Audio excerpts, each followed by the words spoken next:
Hey YouTube, NES Retro Game Nerd here. This is a video of like the top 10 gems for the NES. For my opinion, I don't have like all the NES games, not even close. But you know, this is what I think. Not on a lot of people's lists, but yeah, this is my top 10 list.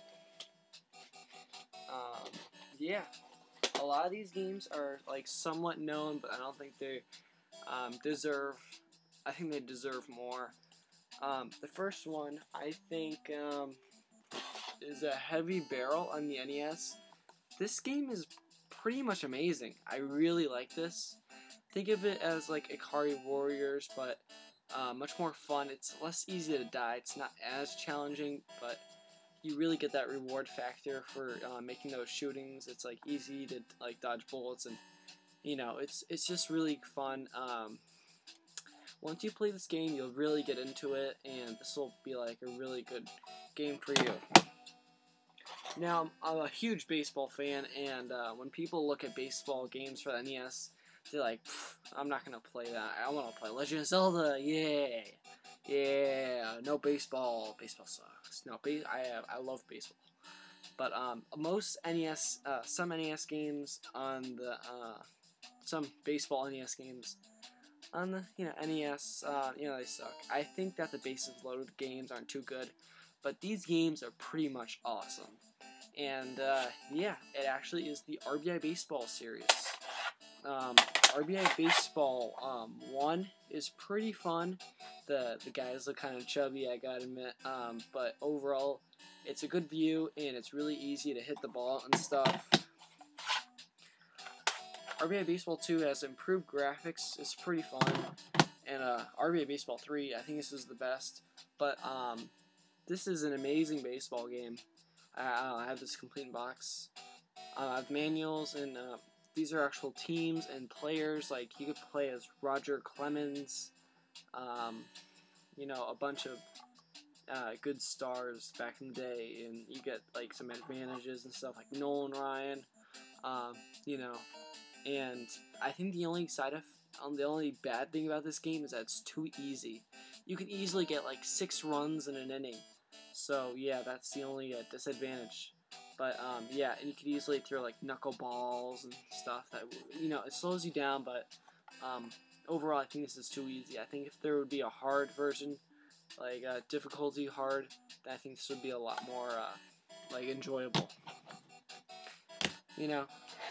If you're a beginner, that's a great game for you. This game is obviously well known, but it doesn't have any sequels. And that game happens to be Ice Climber.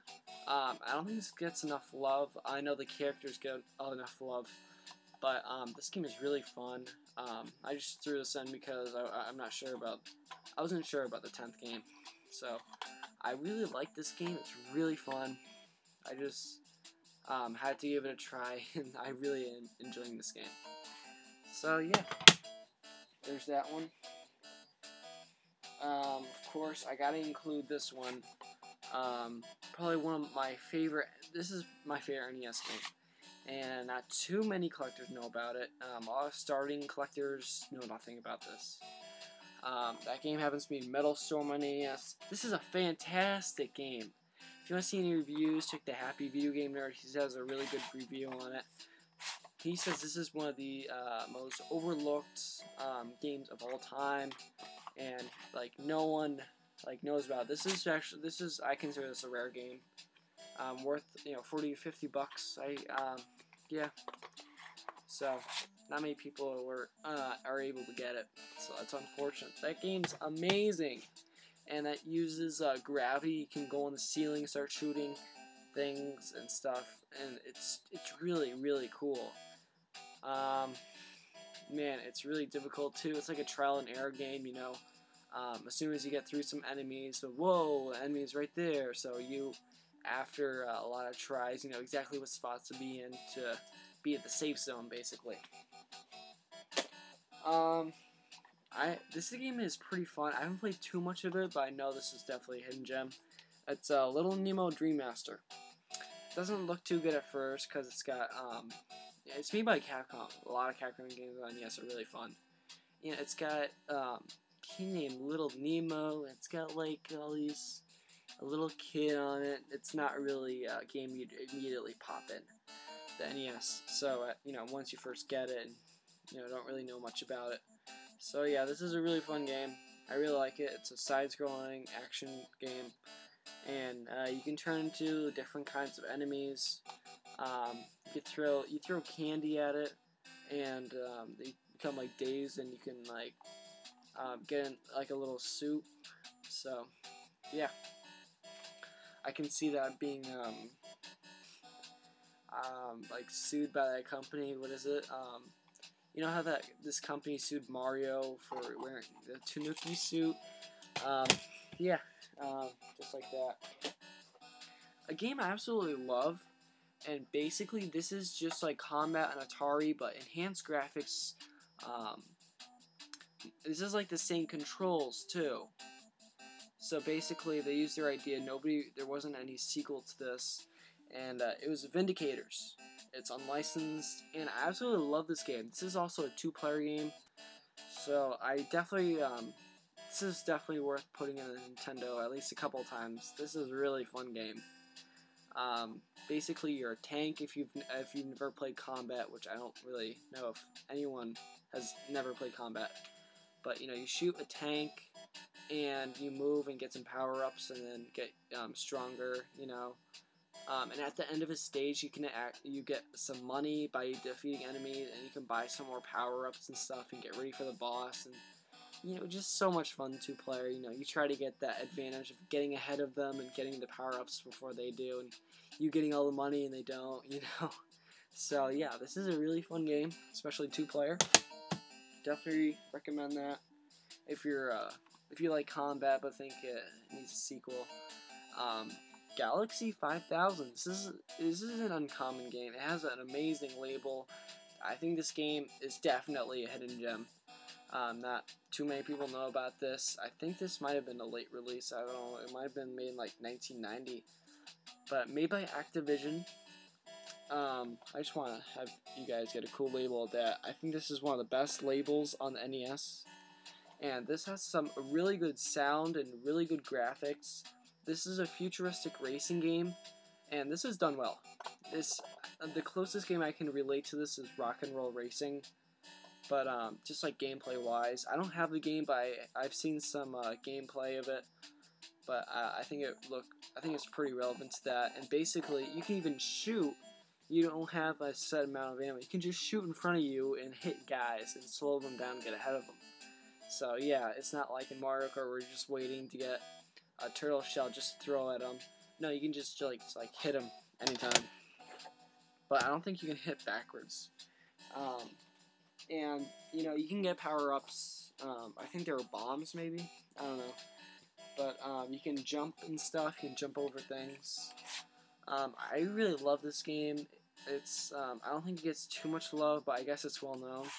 This is a late release. It happens to be The Adventures of Lolo 3. I just had to throw this in. I love this game. I love the puzzle kind of feel to this game. This is a really a challenging. This is requires a lot of thinking to get through a lot of stages. And yeah, I really like those games that are like action puzzle. It's kind of like the Legend of Zelda sort of. And we're getting to the final two. These are some really good ones. I suppose this is a hidden gem. Felix the Cat. This game is amazing. This is a late release, uncommon game. About it's worth like $20. But yeah, I absolutely love this game. Basically, after this is a side-scrolling adventure. Beat 'em up, side-scrolling beat 'em up. I guess you could say that. Basically, once you get a power-up, you can get stronger, and the final thing is you can become a tank. Isn't that cool? But the only thing about it is you can't keep the power-up forever. You need to, once you defeat enemies, you can get this stuff to keep your power-up bar up, so you stay in that power-up. And if your power-up bar is all the way full and you get another one, I don't know, it's been a while since I played this game. I know I absolutely love this game. Then you get the next power-up. I think there's It's like 5 power-ups, so it's really cool once you get to that final power-up. And I believe this game is so underrated. I think the messy video game nerds said some bad things about this. Some other people. I absolutely love this game, and it happens to be Pyramid. This is basically, this is a Tetris clone, but this is a Tetris clone that has, it's good. It's really good because it's like my Little Teacup. They say it's like a My Little Teacup song, and I don't think it sounds anything like it. You need to really think seriously before you need to, be like, you don't need to hear someone say it before you'll realize it. You don't really realize it off the top of the bat. But, I think it's pretty good. It instead of 4 square shapes, it's basically just shapes in general, like a triangle.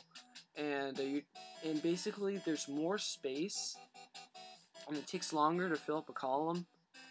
So I don't think you'll be able to get that Tetris kind of thing. And you get a big triangle pyramid, and some stuff to fit in the smaller spaces. And basically, yeah, it requires a lot of thinking. I like games like this that requires a lot of thinking. So yeah, that's basically like 12 NES games, but I count the RBI baseball games as just like one, because it's a series. So yeah, Pyramid. This is a great game. I love this game. I don't say it's not as good as Tetris. I really like Tetris, Tengen Tetris, of course, but this is definitely an underrated gem of a game. So yeah, that's my top 10. I hope you liked the video. So thanks, YouTube. Bye.